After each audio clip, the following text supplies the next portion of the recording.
Армысыздар көрермен, сіздің балаңыз даму бала бағдарламасы арқылы тегін үйірмеге қатысып жүрме? Оның тиімді тұсы қандай? Олқы тұсы бар ма? Даму бала бағдарламасы қол жетімді ме?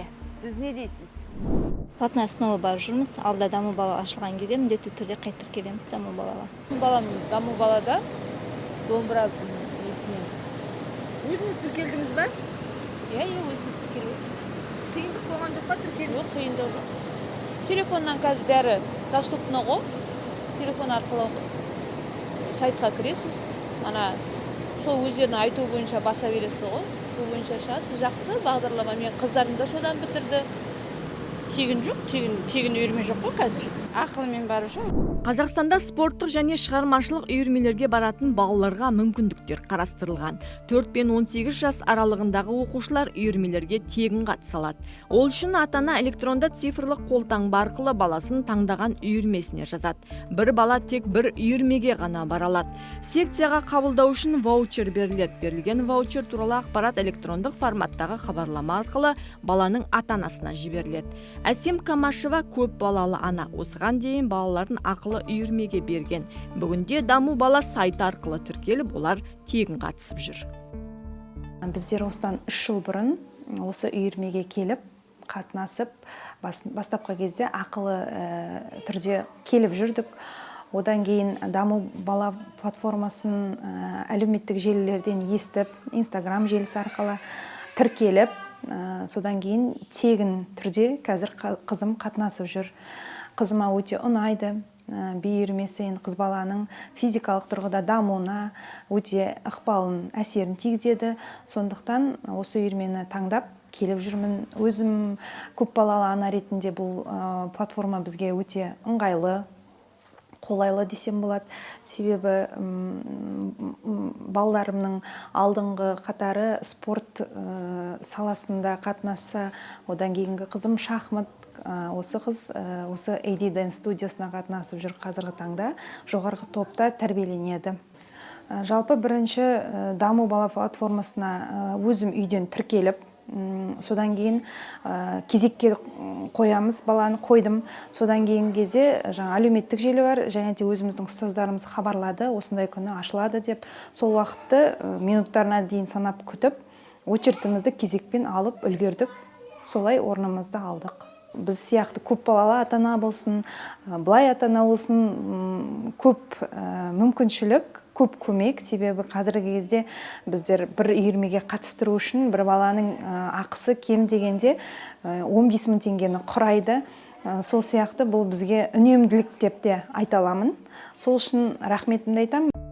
Әсем Камашеваның айтуынша, бала үйірмеге жазылмас бұрын сынақ сабағына қатысады. Бұл баланың даму бағытын анықтау үшін үлкен көмек. Все, давайте садимся. Младшие садимся, старшие пока выходите. Да, вы одеваете свои планки. Кто одевает чешки, кто одевает планки. Әдемі би мен әуезді музыканың негізі шабыт пен импровизация. Бұл жастардың терең талғамы мен әдемі сымбатының кепілі.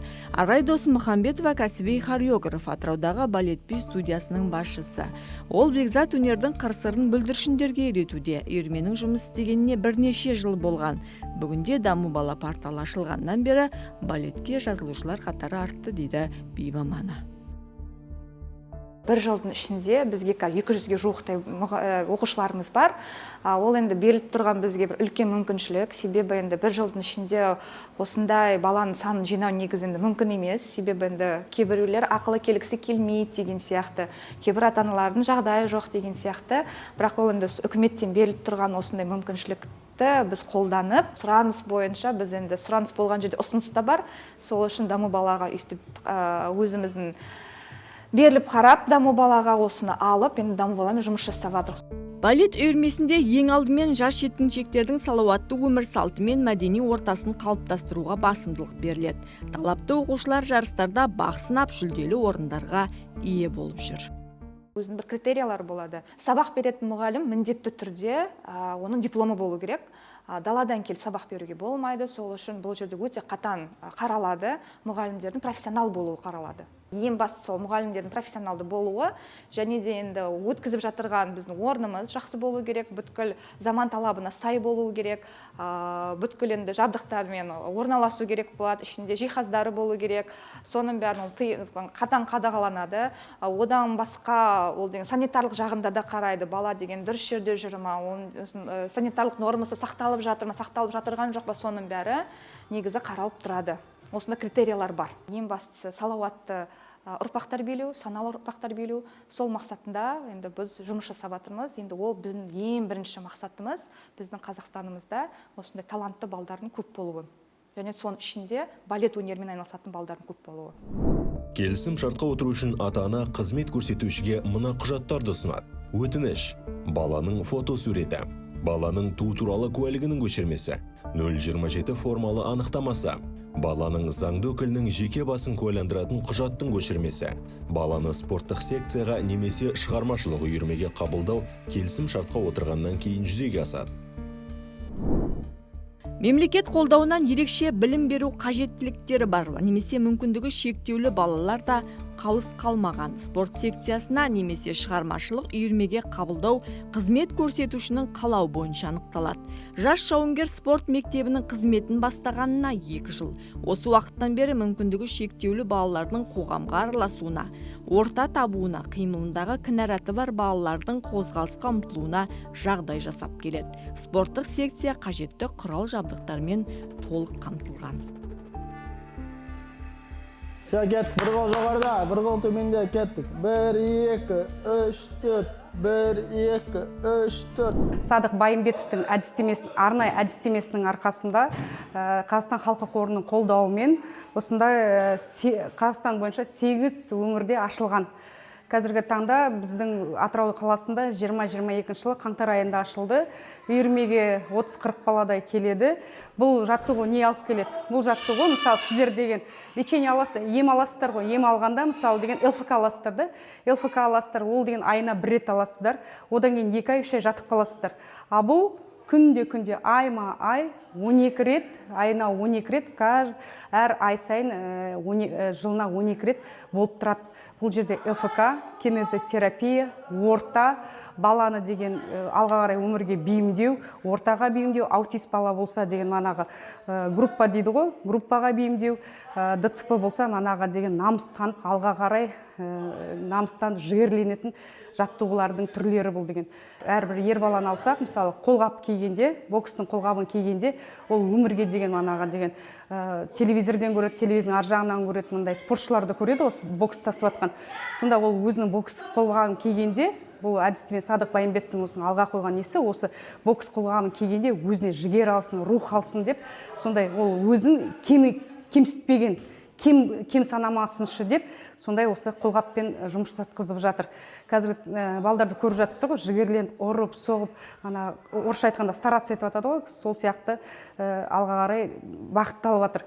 Бұл жерде спортты балаға бейімдеп жатыр. Баланы спортқа емес, спортты балаға бейімдеп жатыр. Бұл жерде күрес бар, бұл жерде бокс бар, бұл жерде барлық қол күрес бар, барлығы да осы неге қамтылған. Мүмкіндігі шектеулі жандар үшін әрдайым қимыл қозғалыс маңызды. Ерекше балаларға арналған спорттық секция арнайы емдік әдістеме бойынша жұмыс істейді. Сауықтыру жаттығулары дәрігердің нұсқамасымен тағайындалады.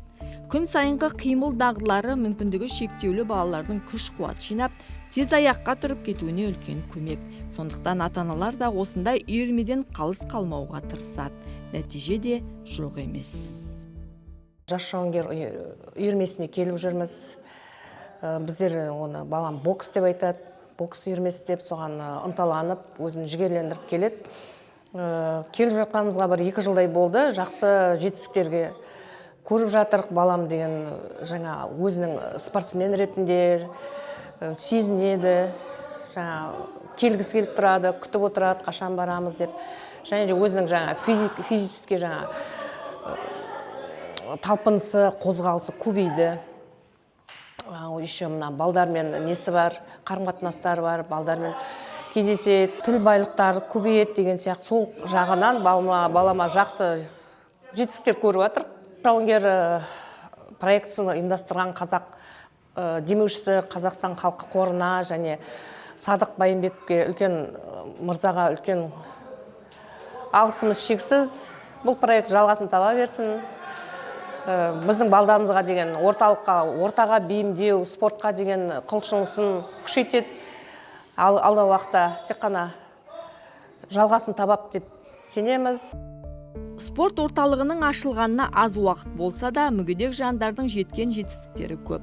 Олар өз қатарластары арасында ұйымдастырылған байқауларда жүлделі орын алып жүр.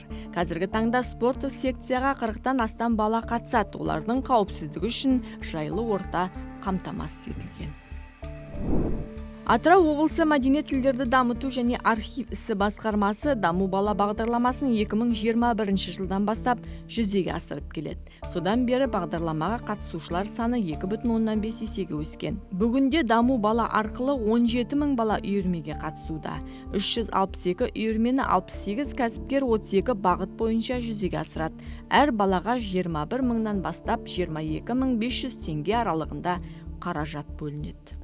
Кәсіпкердің жеке ғимараты болмаса жалғалған ғимараттың келісім шарты болу керек. Өзінің жеке ғимараты болса да, жалғалып отырған ғимарат болса да, заңнамалық тұрғыдан алғанда барлық санитарлық нормаларға сай болуы, жабдықталуы, жалпы балаларға қандай да бір үйірме түрлерін жүргізсе де, сурет үйірмесі, бейнелеу өнер бағытында немесе би бағытында үйірмелер жүргізсе де, ол барлық жабдықталу кәсіпкерге міндеттеледі. Себебі мемлекет баланың бала басына қаржыландырып отыр ғой, сондықтан ол кәсіпкердің бұл ғимаратқа төлейтін, мысалы, жалға алу құны, мұғалімдеріне төлейтін қаражаты немесе құрал жабдықтардың барлығы кәсіпкер өзінің қаражатымен шешу керек. 30 күндік сақтау мерзімі бар, бейнежазба болу керек. Бейнежазба ол не үшін? Баланың қауіпсіздігі, баланың сабаққа қатысқандығын растайды. Бүгінде балалардың білім мен өнерді қатар алып жүруіне барлық жағдай жасалған. Ал мемлекеттің қолдауынан қалыс қалғысы келмейтін ата-аналар тегін үйірмеге тіркелу процесін жақсы меңгеріп алған. Өзім тіркелдім. Өте оңай, жеңіл, 6 жыл уақыт болды қатысқанымызға. биге басында ақылы қатыстық, көптеген жылдар бойы содан даму бала программасы ашылып, соған тіркеліп, солар арқылы келіп жүрміз. Алғашында ақылы түрде қатысқан болатынбыз, соң даму бала программасы ашылып, біз соған тіркеліп, сол арқылы қатысып келе жатырмыз. Біздерге өте ыңғайлы даму баламен, 2 баламен қатысып, кішкене салмақ салып жүреді, өте ыңғайлы болды. Ризамыз осындай даму бала бағдарламасының ашылғанына. Осы жерде Балаусаның жұмыскер, Ракуша тұрғындарының барлығы осы студияға қатысады.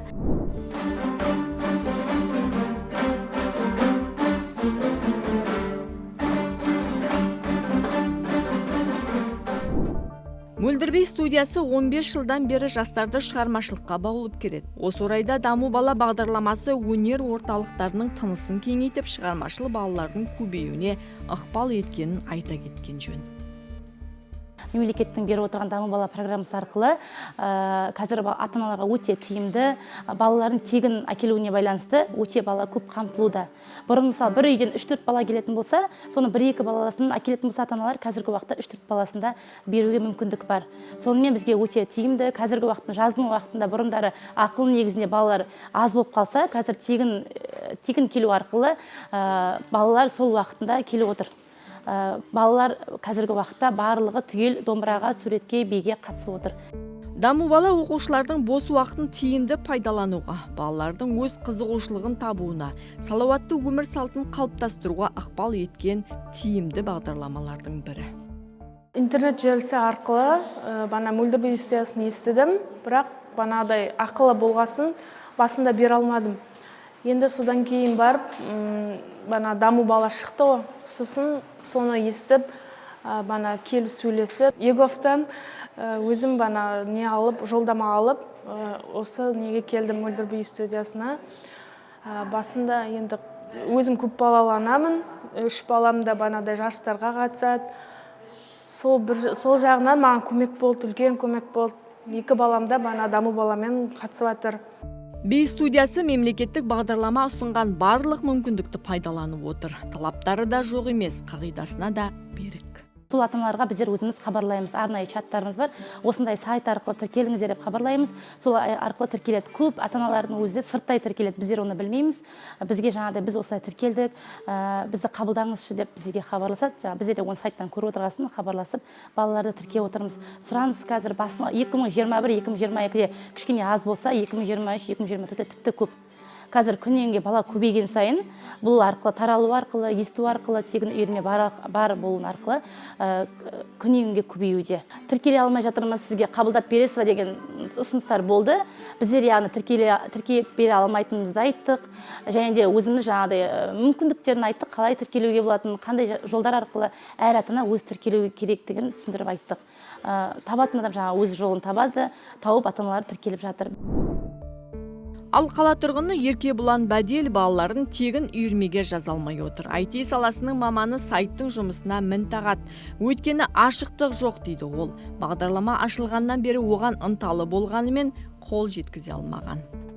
Балам футболға да, шахматқа да барады. Екеуіне де ақылы түрде бар жұмыс, бірақ олар айтады, даму балаға тіркеліп келсеңіздер, тегін келуге болады дейді. Бірақ даму баламен тіркелу қазірден де мүмкін болмай тұр. Енді бұрын арт спорт деген сайт болды ғой, одан кейін даму балаға ауысты.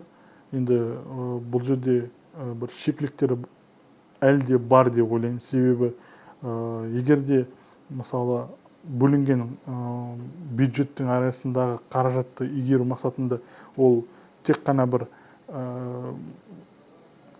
белгілі бір кезеңде де бір 2 айда, 3 айда бір рет немесе сондай бір қабылдайтын болса тапсырыстарды, оның арты бір коррупционный жағында сыбайлас жемқорлықтың бір нысаны туып тұр деп те айтуға болады. Өйткені қазіргі таңда осындай даму балаңызды тіркеп берем, спорт секциясына жазылуға немесе жаңағыдай шығармашылық секцияларға жазылып ваучерлерді алып беруге ақылды түрде көмектесем дейтін хабарландыруларды көзіміз шалып қалып жүр. Енді менің ойымша бұған бір күрделі өзгерістер енгізу керек. Еркебұлан Бәделдің айтуынша сайт арнайы әлеуметтік санаттағы адамдарға мүмкіндіктер қарастырылмаған. Жылына 2 рет ашылатын базаның жетілдірер тұсы да көп көрінеді. Көп балалы отбасылар, мысалы жартылай толық емес отбасылар бар, немесе мүгедектігі бар балаларды асырап отырған отбасылар бар, ол күнкөріс деңгейіндегі мысалы төмен болуы мүмкін.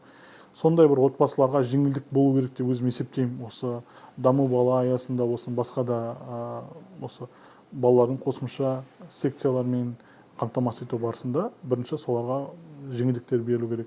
Жағдай толық жететін отбасыларға олар мысалы әке-шешесі мұнай компаниясында жұмыс істейтін балалар, ата-ананың балалары даму арқылы, бала арқылы барып жүрсе, мына жақта жаңағы көп балалы отбасының баласы ақылы түрде футболға, мысалы спорт секцияларына барып жүрсе, ол меніңше әділетсіз деп ойлаймын. Сондықтан бір сол жүйеде осындай бір мәселелерді қарастыру керек деп ойлаймын. Қазіргі уақытта даму бала сайтына тіркеймін, орын алып беремін деген жарнамалардан көз сүрінеді. Сонымен нақты мәселеге көз жеткізу үшін хабарландыру берушінің біріне хабарластық. Жылда бір ашылады ма білдірген ғой. Жылда бір ашылады. Нелер деген секциялар. Алып бере аласыз ғой да сіз? Ашылған бойда, личный кабинетіңіз бар ма, даму балаға тіркелгенсіз ба? Личный кабинетіңізді бересіз ғой, паролмен содан тіркеп беремін. Онда мен ашылады деп естіп жатсам сізге хабарласайын ба, ол неме ақылы түрде болады, қанша болады бағасы? Иә. 2 мыңға тіркеп берейін. Қайда тіркеу керек сізге, емен қандай не керек, секция керек, қаладан ба, ауылдан ба? Адамнан айла артылған ба? Білгеніміздей бұл сайтқа өзге адамның мәлімет енгізуіне мүмкіндігі бар екен. Ал сақтық шаралары қайда? Оған кім жауапты?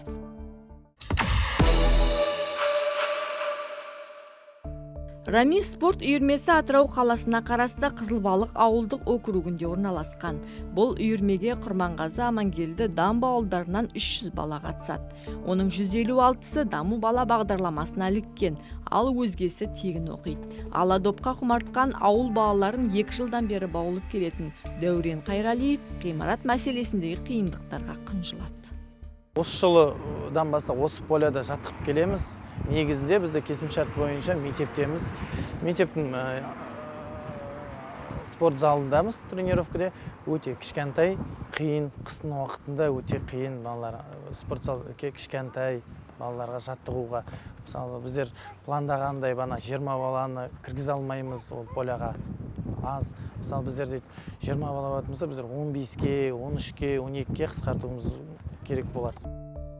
Мемлекет тарапынан ауылда салынған спорттық орталықтар футбол ойынына ыңғайластырылмаған. Сондықтан олар қыста мектепті, жазда аулаларды жағалап жүр. Бұл жерде балаға қолайлы орта жоқ десе де, клуб басшысы қол қусырып қарап отырмай, спорттық орталық салу үшін демеушілердің көмегіне жүгінген. Бірақ әзірге нәтиже жоқ. Маған футбол қатты ұнайды. Мен кішкентай басынан футболға жақынмын. Сол бізге қазір футболға дайындалған өте ұнайды. Біздің жарысқа бару мүмкіндігіміз өте нашар десек те болады. Себебі біз ауылдың арасында тұрамыз және қалалыққа да шығу бізге де қиын. Және де көпшілікке қажеті ол жабық стадионға қажет. Қыста құттай спорт залда жасаймыз. Аз бала болады және құттай бараталар.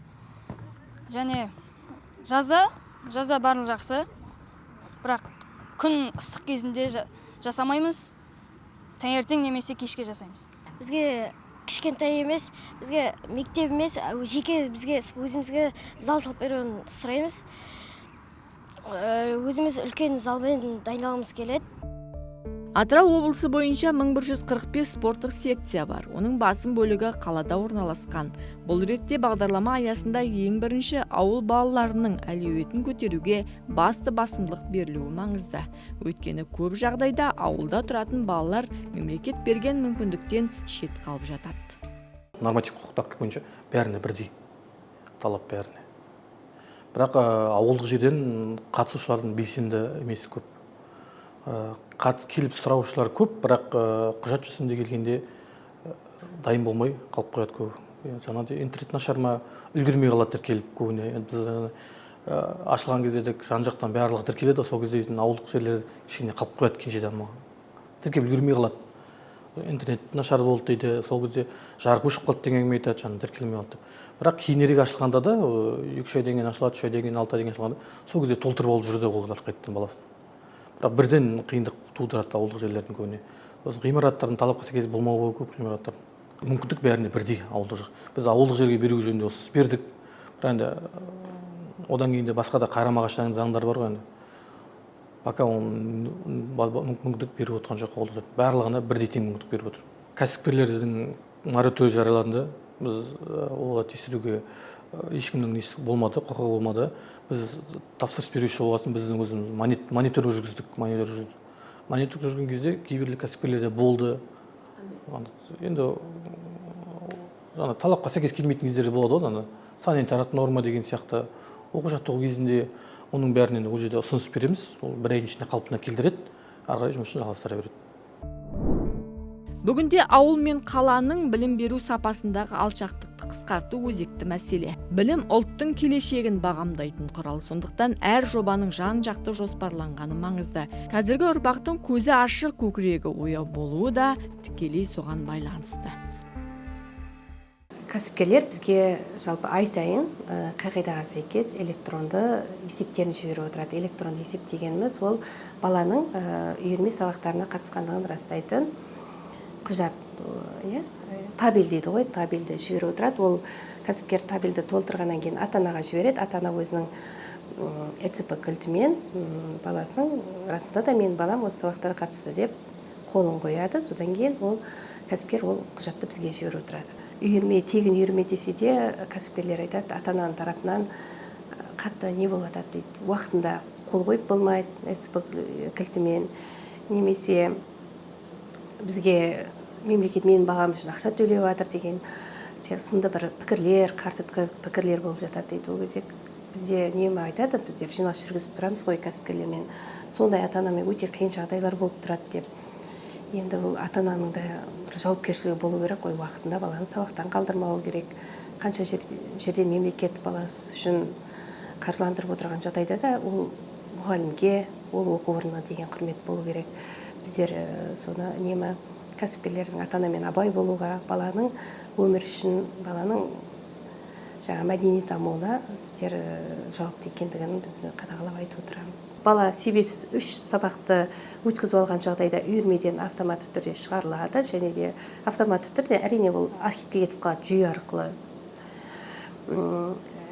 Баланың жалпы болады ғой, бастауыш сыныптың балаларын ата-анасы өзінің жетелеуімен алып келіп әкетуі барлығы міндеттеліп отырады. Сақтауы, ғимарат, мұғалімдерге құрметпен қарауы барлығы сол ата-ана мен кәсіпкердің арасындағы келісім шартта көрсетіліп отырады. Енді біздер тікелей ата-анаға немесе тікелей балаға біз тікелей шығып ол айта алмаймыз шыны керек. Себебі кәсіпкер өзі жұмыс жүргізу керек. Себебі ол бала үшін жауапты. Ал ата-ана өзінің баласының үйірмеге толықтай қатынауы үшін жауаптылықта болады. Ата-ананың ЭЦБ кілтін бере алмаңыздар. Тіпті қол қоя алмайтын ата-ана болса, кілтті алып келсін, сіздің ғимаратыңыздан сол жерден сіз айтып отырасыз, қол қойып кетсін. Бұл болмайды. Себебі бұл білесіз бе, неге алып келеді? ЭЦБ бір болады ғой, ЭЦБ кілті қолында болғандықтан кәсіпкерлік кем бала келмесе де ол келмеген күніне қол қойып жіберуі мүмкін. Біздер баланың әр сабағына қаржы төлеп отырғасын, бұл мысалы мемлекеттік қаржысының тиімсіз жұмсалуы болып саналады.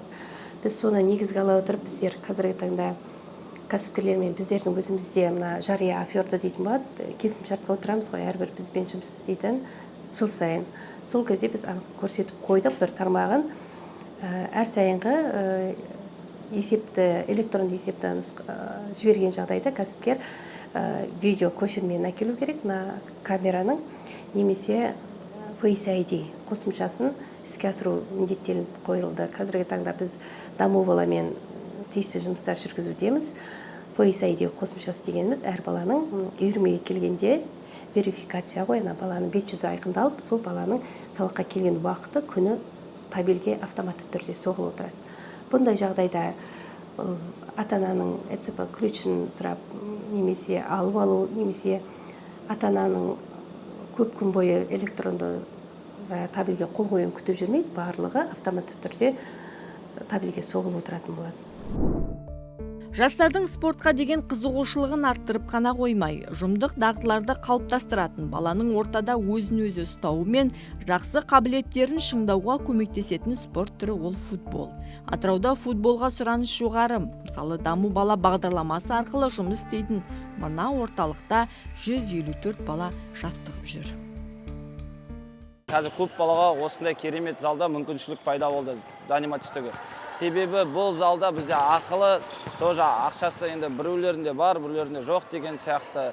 Бір ата-ана көтере алады, бір ата-ана көтере алмайды. Сондықтан бұл даму бала арқылы қазір көп балаға мүмкіншілік ашылды. Ең бірінші біздің мақсатымыз футбол ол командный вид спорта, ол индивидуальный вид спорта емес. Бұл жерде бізде бірінші балдардың тәртібі, дисциплинаға үйретеміз.